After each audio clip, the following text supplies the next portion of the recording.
મૂળ તેમ જેમનું રૂપ કેવું છે ખબર નથી. ગુપ્ત જ્ઞાન ગતિ ન પહોંચે બાની કી ક્યાં ગુંજાइश है. नेति नेति वेद पुकारे नेति की अजब निशानी है. नहीं मिलती है कोई बात वेदांत में. जो समझे वही पहचाने. बात कही नहीं जाती. ઈશ્વરીય તત્વને જે સમજે એ સમજી શકે છે, સમજાવી ન શકાય. ગુંગા ગુડકા સ્વાદ કહે કે આ સમજ સમજ મુસ્કુરાય. મૂંગો માણસ ગોળ ખાઈને ગોળનું વર્ણન કરી શકે તો જેને ભગવાનની ઝાંખી થઈ છે એ માણસ એનું વર્ણન કરી શકે છે. શાસ્ત્રને પુરાણને ભણીને સાંભળીને તો હિમાલય પહાડ નકશામાં જોવા જેવી વાત છે. અનુભૂતિ કંઈક જુદી જ હોય છે. આપણે નેપમાં જોઈ, નકશામાં જોઈ કે આ હિમાલય પહાડ કહેવાય એવું જાણી શકીએ છીએ, પણ હિમાલય પહાડની અનુભૂતિ ત્યારે છે હિમાલય પહાડમાં જવામાં આવે છે. यदि जो समझे वही पहचाने. ઈશ્વર એક શ્રેષ્ઠ કવિ છે. પોતાની લખાયેલી કવિતાનો ખુદ પોતે અભિનય કરે છે. એ છે પ્રકૃતિ, એ છે સૃષ્ટિ. બ્રહ્મા નારદને કહે છે, નારદ સંપૂર્ણ પૂર્ણ હું તમને કઈ રીતે સમજાવું. જે તત્વને વેદ પણ નેતિ નેતિ કહે છે. આપણે સૌ આ પંક્તિ વારંવાર સત્સંગમાં, ભજનમાં, શિવાલયમાં આ રોજ માટે ગાય છે. લોકમુખે ગવાયેલી પંક્તિ શંકરદાન ગઢવીએ લખી છે. દર્દથી ભરેલું સુંદર ભગવાન શિવજીનું સ્તુતિ ગાયન પ્રસ્તુત કર્યું છે. એટલી લોકભોગ્ય બને છે. બધા ગીતો લખાયેલા લોકભોગ્ય ન બને, બધા ભજનો ગવાયેલા લખાયેલા લોકભોગ્ય ન બને, પણ એમાંથી કોઈ લોકભોગ્ય બની જાય, લોકમુખે ગવાવા લાગે છે. ક્યાં સમય કઈ રીતે લખાણું ને ગવાણું એના પર બહુ આધાર હોય છે. આના સ્તુતિ એટલી લોકપ્રિય બની ભજનમાં, સત્સંગમાં, શિવાલયમાં, દેવાલયમાં, જ્યાં જ્યાં આપણા ગુજરાતી હોય ત્યાં બધી જ જગ્યા સ્તુતિ ગવાતી હોય છે. એની એક આ પંક્તિ છે, શંકરદાન ગઢવીએ ગાયેલું છે. નેતિ નેતિ જાવે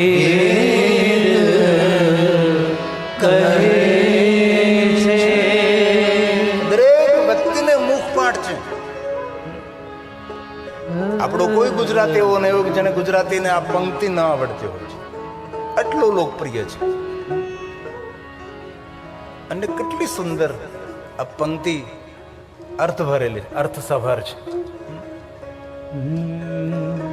નેતિ નેતિ જાવે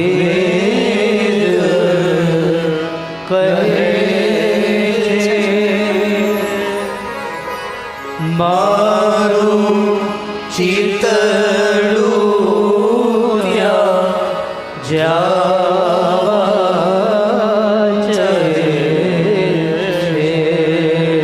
કોઈ નામ નથી, કોઈ ગામ નથી, કોઈ ઠેકાણું નથી કે અહીંયા જગ્યાએ મારે જવું છે.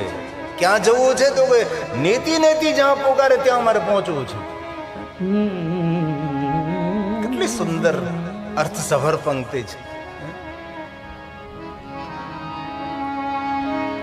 નેતિ નેતિ જાવે કહે છે મારું ચિતડું ત્યાં જાવા ચાહે છે. સારા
જગમાં છે તું, ગગનમાં તું, અગનમાં તું, આકાશમાં તું, પ્રકાશમાં તું, સરિતામાં, સાગરમાં, પેડમાં, પહાડમાં, જીવમાં, જંતુમાં, દેવમાં, દાનવમાં, પશુમાં, પરમાત્મા દરેક જગ્યાએ તું જ રચાયેલો છે. કથા તો ઓઠના પડદાઓને ખોલીને વાણીના દ્રશ્યો ભજવવાની વાત છે. અનુભૂતિ તો મહાપુરુષોની હોય છે. જેને જેને અનુભૂતિ થઈ છે પરમ તત્વને પામી ગયા છે. એટલો આજે આપણે સૌ લાભ લઈ રહ્યા છે એ અનુભૂતિ બ્રહ્મનિષ્ઠ સદગુરુદેવ શ્રી હરિસંગ સાહેબની હોઈ શકે જ, તો જ આ ઘટના બની શકે છે.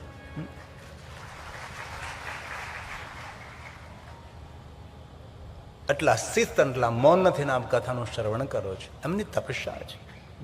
જો સમજે વહે પહેચાને. કથા તો એક વાણીનું દ્રશ્ય છે. આખ્યાને મેં કથા સારમ પુરાણ નામ વિશેષતા. અમને કથા એવી રીતે કહો આખ્યાન સ્વરૂપે. જે વાતનું શબ્દ ચિત્ર આંખની સામે તરવરે તેને આખ્યાન કહેવાય. જે વાત સમજાય જ નહીં અને આખ્યાન કેવી રીતે કહી શકવું પડે ભાઈ? સારા જગમાં છે તું, વસુ તારામાં હું,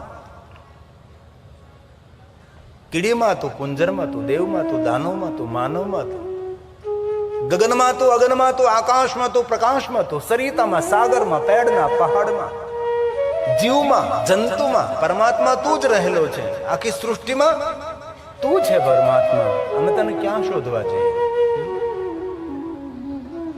આપણી સનાતની પરંપરામાં છે કે દરેકમાં ઈશ્વરનું દર્શન કરવું. પણ આપણો સનાતન ધર્મના આચાર્યો પથ્થરમાં ભગવાન છે એવું કહેવામાં સફળ થઈ ગયા. આપણા સનાતન ધર્મ દરેક આચાર્યો પથ્થરમાં ભગવાન છે એવું કહેવામાં સફળ થયા છે, પણ મનુષ્યમાં ભગવાન છે એવું કહેવામાં પૂર્ણ સફળ નથી થયા. આપણે આ મનુષ્યમાં ભગવાન છે આટલી સફળતા એમાં ન મળે. હર મનુષ્યમાં પરમાત્મા છે એવું કહેવામાં જો સફળ થયા હોત તો વેર, વૃત્તિ, રાગ, દ્વેષ, ઈર્ષા, મારું તારું આ બધું મટી જાય. પણ નહીં, પથ્થરમાં પરમાત્મા છે એ કહેવામાં આપણે સંપૂર્ણ સફળ થઈ ગયા. પણ હર મનુષ્યમાં ભગવાન છે એવું કહેવામાં પૂર્ણ સફળતા ન મળે. સારા જગમાં છે તું, એ બધું તો ઠીક, પણ એટલું આપણે સમજવું સારા જગમાં ઈશ્વર હોય કે ન હોય, પણ એટલું આપણે જરૂર રોજ ગાવું, મારા દાદામાં તું, મારી દાદીમાં તું, પછી ગાવાનું મારા પપ્પામાં તું, મારી મમ્મીમાં તું. આ ભાઈઓ ગાવાનું, બહેનોનું ગાવાનું મારા સસરામાં તું, મારી સાસુમાં તું. દેવાલયમાં, શિવાલયમાં, ગિરજાઘરમાં, તીર્થમાં પરમાત્મા તું હો કે ન હો મને ખબર નથી, પણ મારા સસરામાં ભગવાન તું છે, મારી સાસુમાં તું છે. ભગવાનને આપણે ભોગ ધરીએ પણ ક્યારેક સાસુ સસરાને સમયસર ગરમ ભોજન કરાવીએ ને તો ભગવાન વધારે રાજી થશે. મા બાપને સારા મુખે બોલાવીએ, મા બાપ આપણા વાણી વર્તનથી રાજી થાય, પરમાત્માની શ્રેષ્ઠ ઉપાસના છે. આપણા ઘરની અંદર ગરડા દાદા દાદી હોય તેની સેવા કરી, તેની પ્રસન્નતા માટે કઈ સારો કામો કરીએ, એ પરમાત્માની ઉપાસના છે. સારી દુનિયામાં, સારા જગતમાં ઈશ્વરને જોવાનો પ્રયાસ કરીએ ન કરીએ, પણ કમસે કમ આપણા ઘરના બુઝુર્ગ, આપણા ઘરના વડીલો, આપણા ઘરના દાદા, આપણા ઘરની દાદી, આપણા ઘરના જે વડીલો છે તેની અંદર આપણે ભગવાનનું દર્શન કરીએ. ધન્ય છે એ મનુષ્ય જે પોતાના માતા પિતાને ખૂબ પ્રસન્ન રાખે છે, રાજી રાખે છે.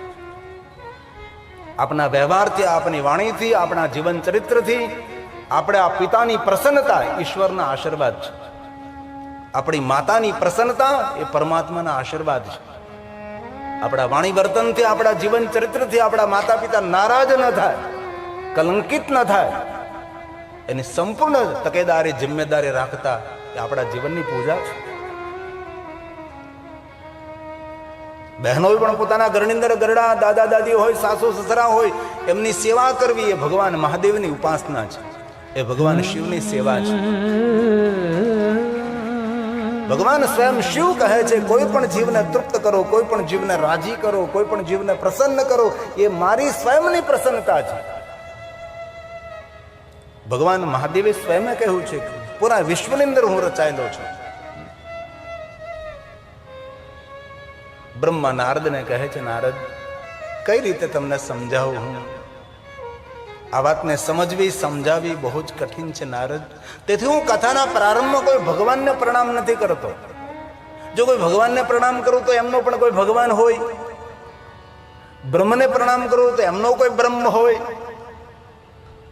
તેથી હું બ્રહ્મ બીજની વંદના કરું છું, જ્યાંથી બ્રહ્મનું ઉત્પત્તિ સ્થાન છે. બ્રહ્મ બીજ સ્વરૂપ એક નાનકડું બીજ કેટલો મોટો વડલો ફલિત થયો છે. નાનકડા બીજમાં એટલો મોટો વડલો છે. તેથી આ બીજને હું પ્રણામ કરું છું. આ શબ્દો બ્રહ્માજીના છે. કોને પ્રણામ કરે છે, કોની વંદના કરે છે? સ્વયં બ્રહ્માજી નારદની સમક્ષ કહે છે. આ શબ્દ પ્રસાદ સ્વયં બ્રહ્માજીનો છે. હે નારદ, આદરપૂર્વક સાંભળો. બ્રહ્મ રૂપ બ્રહ્મણ્ય બ્રહ્મરૂપ બ્રહ્મજ્ઞ બ્રહ્મ ભાવે ચ તત્પર બ્રહ્મ બીજ સ્વરૂપેણ બ્રહ્મ બીજ નમોસ્તુતે. આ બ્રહ્માજીની વંદના છે. સ્વયં બ્રહ્માજી બોલે, કોને વંદન કરું છું, કોને નમસ્કાર કરું છું? બ્રહ્મ બીજ નમોસ્તુતે. સ્વયં બ્રહ્માજી બોલે છે, જે પૂરા જગતમાં વ્યાપક છે, જે વિસ્તૃત છે, સર્વવ્યાપક સર્વત્ર.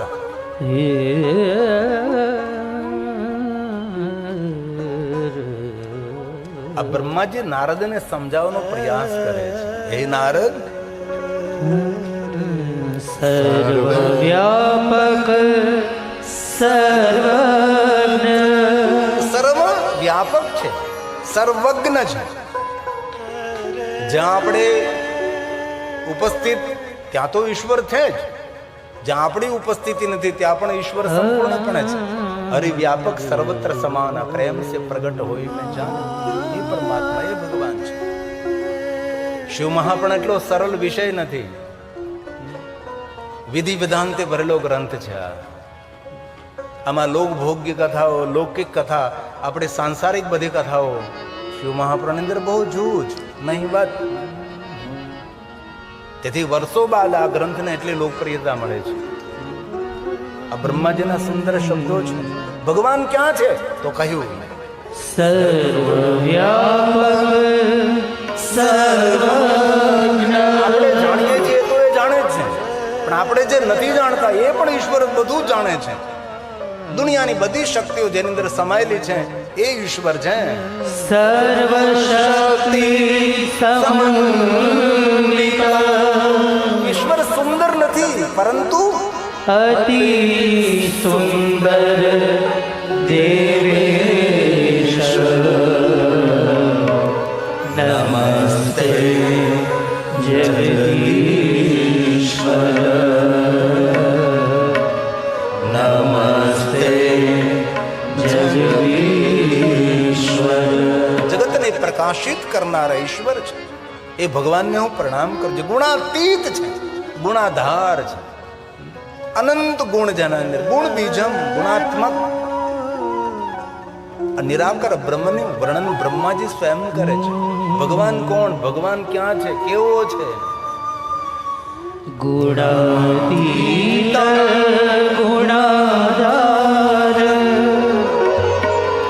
ગુણ બીજ ગુણાત્મક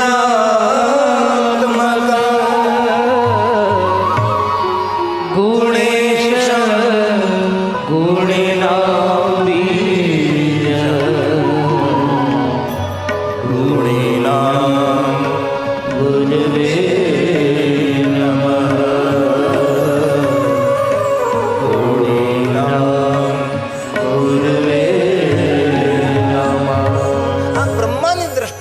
નિરાકાર બ્રહ્મ ભગવાન શિવનું વર્ણન છે.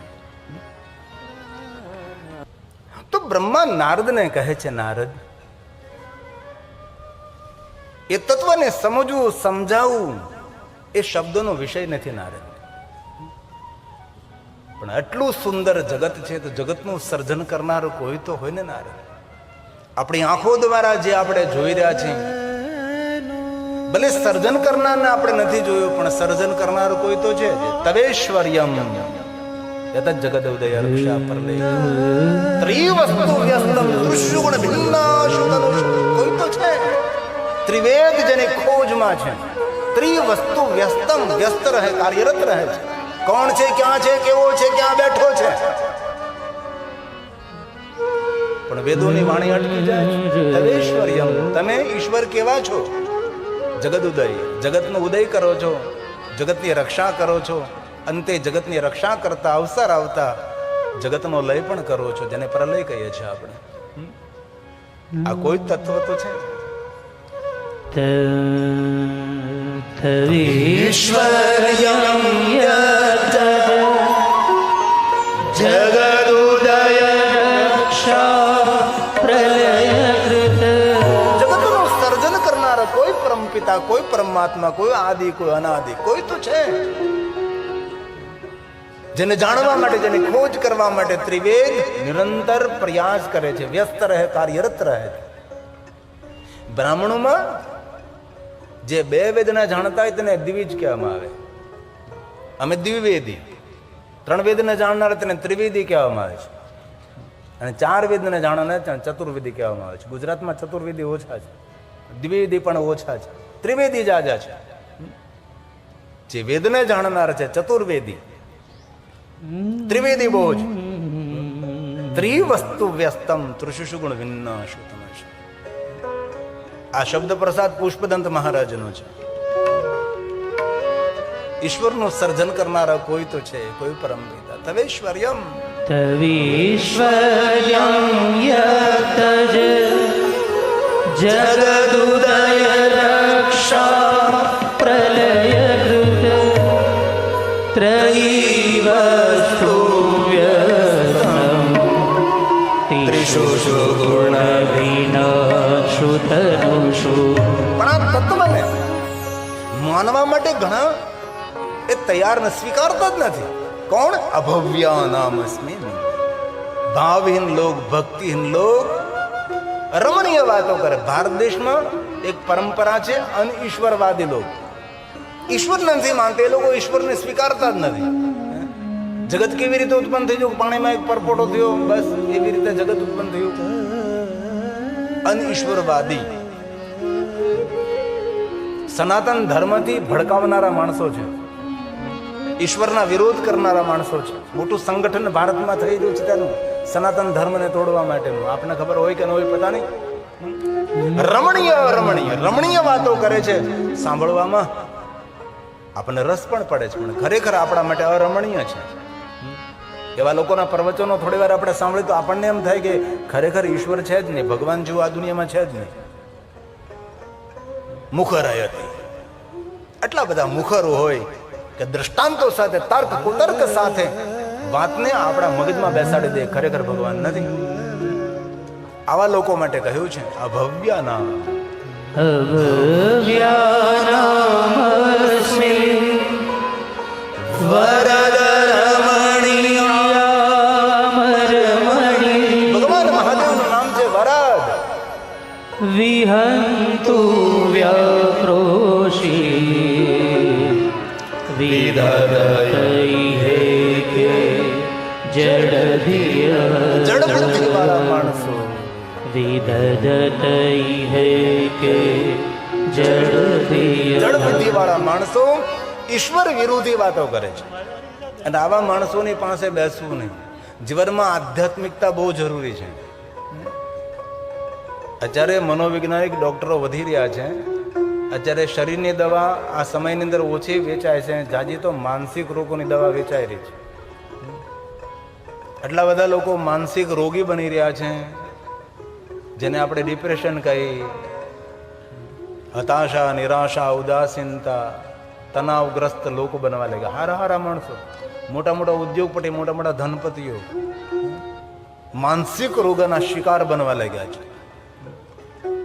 ત્યારે માનસિક રોગના ડોક્ટરો એમ કહે થોડા આધ્યાત્મિક બનો, એમ કહે છે થોડા શ્રદ્ધાવાન બનો, ભગવાન ઉપર થોડો ભરોસો રાખો, દેવાલય જાઓ, શિવાલય જાઓ, સત્સંગ કરો, તમારા ઈષ્ટની પૂજા કરો.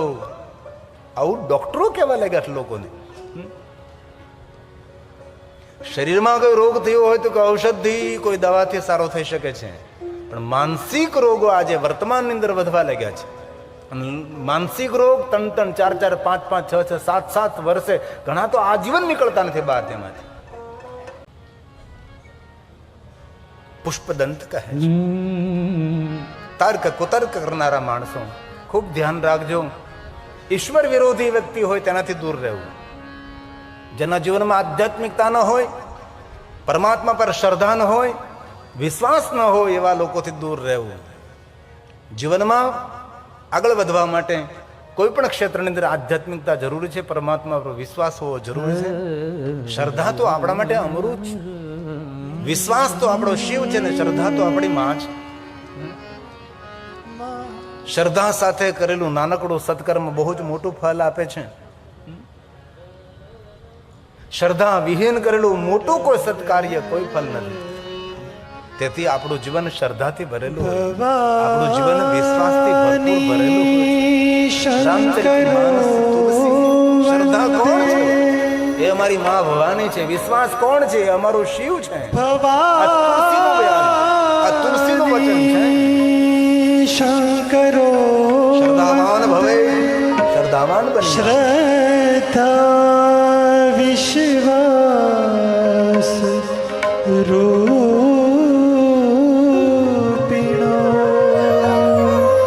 યાભ્યા વિના ન પશ્યન્તિ સીતા સ્વાંત સ્થમેશ્વરમ ભવાની શંકરો.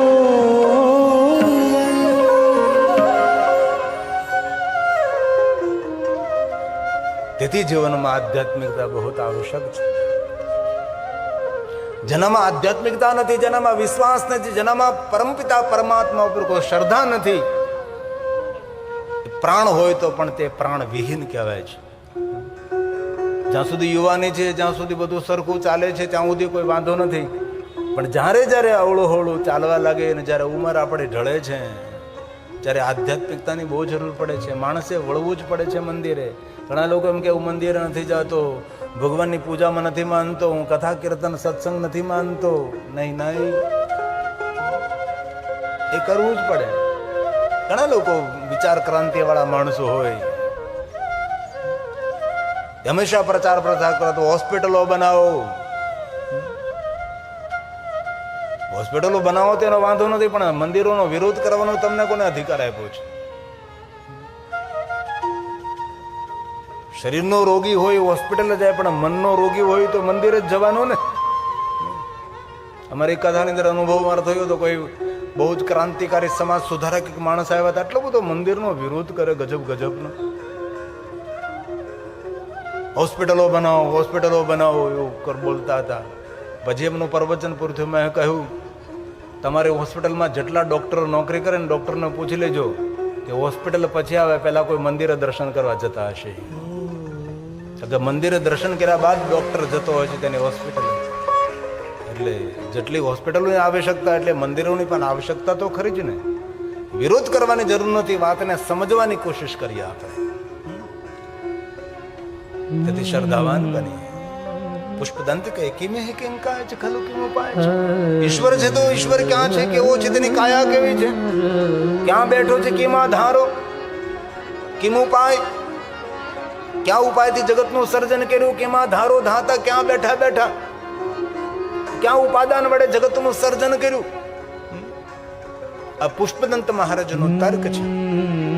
કિમિહ કિંકાય સખલુ કિમુપાય ત્રિભુવનમ. ત્રિભુવનને કઈ રીતે સર્જન કર્યા કર્યા છે.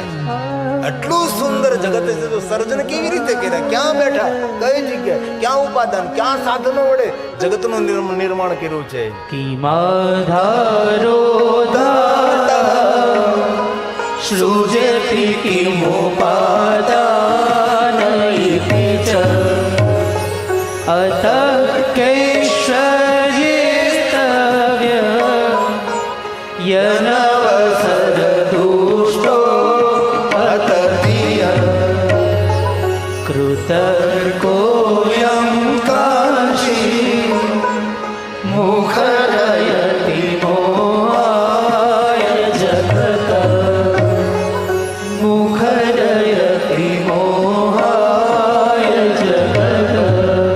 એની મુખરવાણી જગતને મોહિત કરે છે.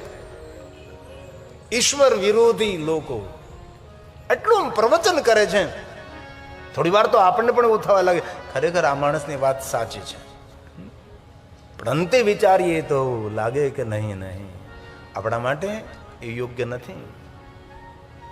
ભાવહીન લોક છે, રમણીય વાત કરે છે પણ આપણા માટે અરમણીય છે. બ્રહ્મા નારદને કહે છે, નારદ કઈ રીતે હું તમને સમજાવું? આપણી આંખો દ્વારા જે આપણે જોઈ રહ્યા છીએ એક પણ વસ્તુ નહીં. ઘનઘોર અંધકાર. નારદ કહે ઘનઘોર અંધકારમાં શું હતું, કોણ હતું એની મને ખબર નથી, પણ મને ભરોસો, મને વિશ્વાસ છે કે કોઈ તો હતું,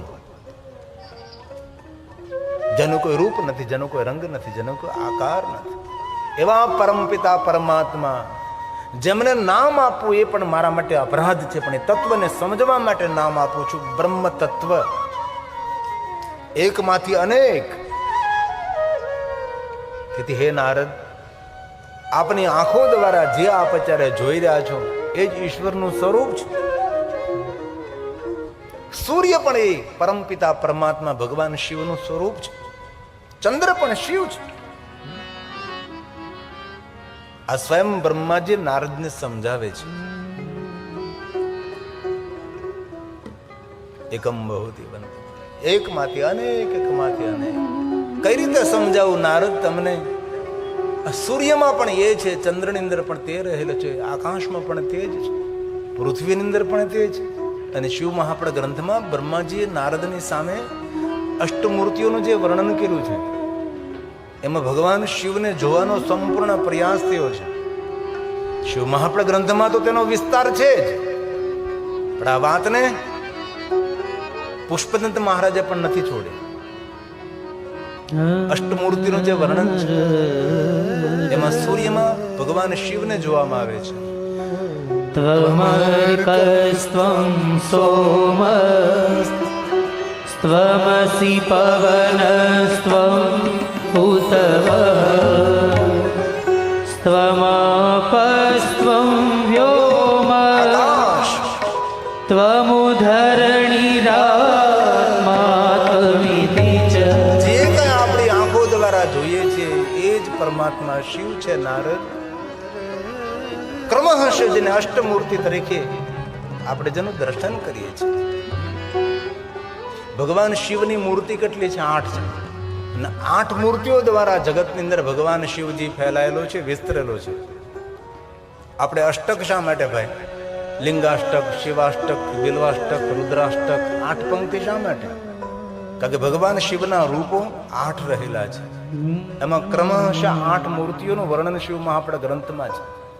આ તો પુષ્પદંત મહારાજે ગાયું ભવઃ શર્વો ભવઃ શર્વો રુદ્ર. જે શિવજીની અલગ અલગ મૂર્તિઓ છે. પશુપતિરથો ગ્રહ સમઃ તથા ભીમેશાના વિધિવ્યદ વિધાનાશકમિદં. જે 8 મૂર્તિઓ અંદર અષ્ટમૂર્તિને પરમાત્મા નિરંતર બિરાજે છે. અને એ જ વાત શિવ મહાપડ અંતર્ગત ભગવાન મહર્ષિ વેદ વ્યાસજીએ કહી છે. ભગવાન શિવ ક્યાં છે? તો અષ્ટમૂર્તિઓની અંદર ભગવાન શિવ વસેલો છે. અષ્ટમૂર્તિઓ દ્વારા ભગવાન શિવ આ જગતની અંદર વિસ્તરેલો છે, ફેલાયેલો છે. એમાં પહેલી મૂર્તિ છે સર્વો ભવસ્તથા રુદ્ર. આ ભગવાન શિવ તત્વનું વર્ણન છે. શિવ ક્યાં છે? પ્રશ્ન એ થાય કે ક્યાં નથી. આ શિવ મહાપડ ગ્રંથના બધા શ્લોકો છે. આ ગ્રંથ બહુ બહુ કઠિન છે, એટલો સરળ નથી.